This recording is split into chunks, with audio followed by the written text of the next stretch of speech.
Hello, everyone. My name is Emily Golia. I am a singer, actor, and creator here in Los Angeles, and I am so excited to be here with singer, songwriter, musician, and actor Emilio Cuesta. How's it going, Emilio? Going great, Emily. Thank you for having me. I'm also a singer actor like you, so it's good to be with my kind. Um, Doing well on this Monday and excited to do this interview. Great, me too. Well, before we get started, I'm going to show everyone a quick clip of what you're all about. 1, 2, 3, 4. Help! I need somebody help. Not just anybody help. You know I need someone. If you can, I'll be down.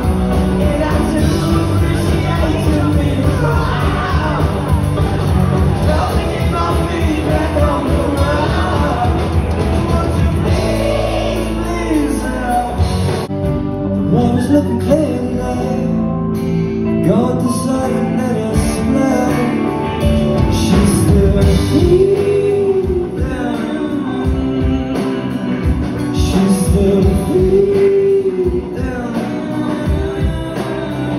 She's still breathing.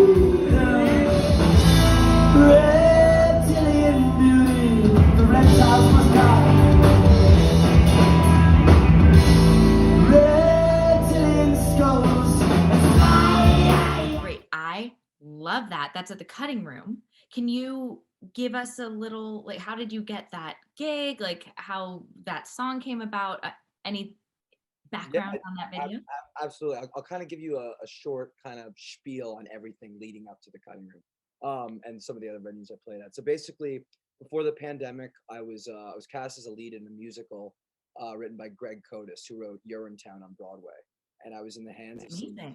some pretty cool people, and it was amazing. I was just I was ready to sign with new agents, and I was playing guitar and singing and dancing and acting all at the same time. I had this great job. The New Yorker was coming, and then of course COVID comes, shuts everything down. Stuck in Oh, classic story. I'm stuck in the house of my parents, just like writing music, unemployed. Like the world is just in dismay. And I started writing music, and I teamed up with a producer who is a friend of my father's, and he helped me basically record an LP, extended LP EP album. And the music is kind of like my roots of kind of like psychedelic Beatles, Radiohead type vibe, just like totally. my biggest inspirations. Um, and then all of a sudden, like I got signed by this acting agency, and the EP was ready, and I started sharing it with a bunch of venues. And it's kind of crazy, but I've played at almost every mid-sized venue in New York City so far, from that point. And I've made relationships with the Cutting Room and Stephen Talkhouse in the Hamptons and the Bitter End. I have a show there next week in Arlene's Groceries. Yes, I saw. Everything kind of like simulated very type just started happening.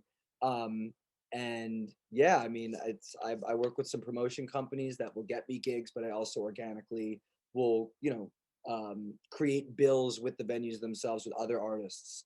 And Oh, I'm fantastic. really lucky. I have a really good team of managers and people who are on the team to help me guide me through it and all. And I'm kind of just getting started, but so far, some cool stuff's been happening. So so yeah, that's how I got the cutting room. It was just through my team and getting the gig, and we have a great relationship with them. We're gonna play there again in January. Oh, that's fantastic. Yeah. So, where were you born? So I was born in New York City, which is where I live now. I was born in Oh, Manhattan, and when I was 5, I moved to Long Island. Probably hear my accent yeah, it's comes not out. really. Only when you said Long Island. Exactly. I'm in So Long Island. only half embarrassing, but and then I went back to New York for college because I went to NYU. So it's kind of Oh, like right. going back home, and then I've stayed there ever since. So I live here now, and I spent a lot of time in LA. My father's a filmmaker, so our family was always in LA. But New York is definitely it's a great place to be, and I love LA. But it's good. I kind of like kind of getting my feet wet here. You know. Totally. Yeah. Yeah, I go back and forth too. I love both cities. It's just like whichever one is calling me at the moment. And LA is calling me now, but we'll see. You Yeah. know, I leave I'm it open. I yeah. lived in New York for a while. So when I mean, I know you said you kind of just started writing music, but when was like the moment that you realized that this was your path? Even before you started writing, like when did you realize you wanted to go into performing? Yeah, well, I've been an act. I should have said I'm an actor, and I've been an actor for a while. I was kind of like a child actor. My dad was a director. I was always in stuff, and I've always loved it. And I love making choices once you've memorized the lines. And I've grown up on film sets, but I've been playing guitar for the longest time. I've always, my family's quite musical. My sister's a Juilliard trained opera singer. My Both my parents are musicians, and I've always been musical, but I was never like really taking the time to sit down, record, and write like my own stuff. But honestly, when I got that gig at the on the musical, I had never done a musical, and all of a sudden I auditioned. I played like an Oasis song guitar, and I sang, and I had a pretty legitimate guy choosing me for this thing, and it struck me. It's like, wow, like maybe this is for me. And then when the pandemic hit, you know, I saw new industries being created and people, doing new things, and the whole world basically changing. And I thought to myself, why can't I write my own music? Why can't I be an original artist if I've been playing for the longest time? And I've written songs before. I have, we all do, but I never Yeah. like sat down and got behind a computer and worked with like a guy who had been doing it for like 20 years and like spent money doing it.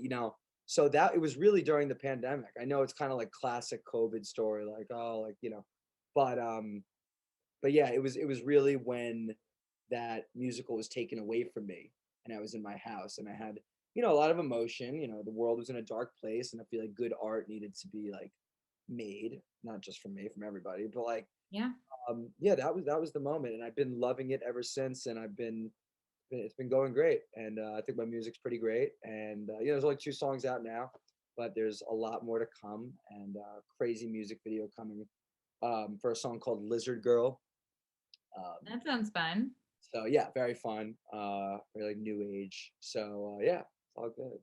That's fantastic. Well, I'm so excited for everything you're doing, and I'm so excited to have you here on the Phoenix app and the Phoenix platform. It's going to be a really great way for fans to connect directly with you and for you to find collaborators and just this one-stop shop for everyone to go and find all of your acting, all of your music, all of your music videos, your merch, everything. Yeah, right.